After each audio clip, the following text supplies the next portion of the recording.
حضرت ابو ہریرہ رضی اللہ تعالیٰ عنہ ارشاد فرماتے ہیں کہ نبی پاک صلی اللہ علیہ وسلم نے ارشاد فرمایا واللہ لا یؤمن واللہ لا یؤمن واللہ لا یؤمن، 3 مرتبہ آپ نے کہا اللہ کی قسم وہ شخص مومن نہیں، اللہ کی قسم وہ شخص مومن نہیں، اللہ کی قسم وہ شخص مومن نہیں۔ صحابہ حیران ہو گئے، تعجب کرنے لگے، قیل من یا رسول اللہ، اے اللہ کے رسول کون کس کے بارے میں آپ ارشاد فرما رہے ہیں کہ وہ مومن نہیں؟ کون بد نصیب ہے کہ جس کے بارے میں آپ نے 3 مرتبہ یہ کہا کہ وہ مومن نہیں ہے، اس میں ایمان نہیں ہے؟ سب کے ساتھ صحابہ ڈر گئے۔ آپ نے ارشاد فرمایا الذی لا یأمن جارہ بوائقہ، آپ نے ارشاد فرمایا وہ شخص جس کے پڑوسی اس کی شرارتوں سے محفوظ نہ ہو سکے، فرمایا یہ شخص صاحب ایمان نہیں ہے، یہ شخص ایمان سے محروم ہے، ایمان کی دولت سے، ایمان کی نعمت سے محروم ہے، جس کے پڑوسی اس کی اذیتوں سے محفوظ نہیں ہوتے۔ تو کس قدر خیال کرنے کی ضرورت ہے کہ ہمارے سے کسی پڑوسی کو اذیت نہ ہو،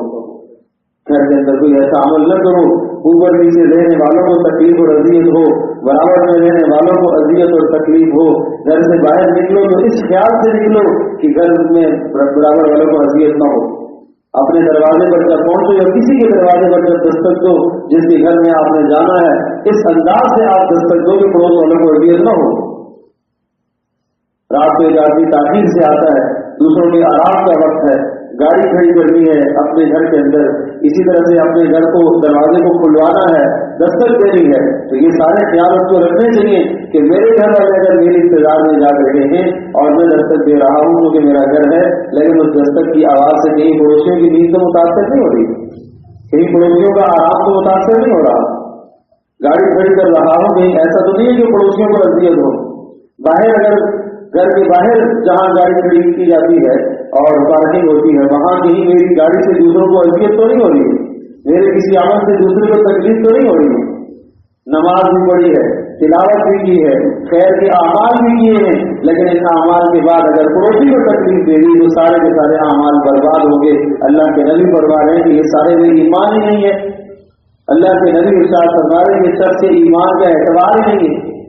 آپ اندازہ کیجیے کہ رسول پاک صلی اللہ علیہ وسلم کا یہ ارشاد کس قدر جلال سے بھرا ہوا ہے، حیبت اور جلال ہے اس جملے کو ارشاد فرماتے ہوئے کہ جو واللہ لا یؤمن واللہ لا یؤمن واللہ لا یؤمن، اللہ کی قسم صاحب ایمان نہیں ہے، صاحب ایمان نہیں ہے، صاحب ایمان نہیں ہے، قسمیں کھا کر آپ علیہ السلام ارشاد فرمائے۔ اس وقت رسول پاک صلی اللہ علیہ وسلم کا انداز کیا ہوگا جب آپ علیہ السلام نے اس جلال سے اور اس حیبت سے آپ نے اس پیغام کو اپنی امت کو سنایا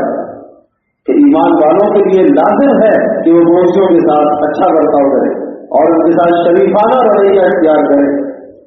اور ایسا شریفانہ رویہ اختیار کرے کہ پڑوسی ان سے خوش ہوں اور ان کے دلوں میں اور دماغوں میں کوئی بھی اندیشہ اور کوئی بھی خطرہ نہ ہو۔ اگر کسی کے پڑوسیوں کے دلوں میں آپ کی جانب سے کوئی خطرہ ہے اور وہ مطمئن نہیں ہے، آپ سے بے خوف نہیں ہے، تو یاد رکھیے گا حضرت صلی اللہ علیہ وسلم کے اس ارشاد کے مطابق آپ ایمان کی دولت سے محروم ہیں،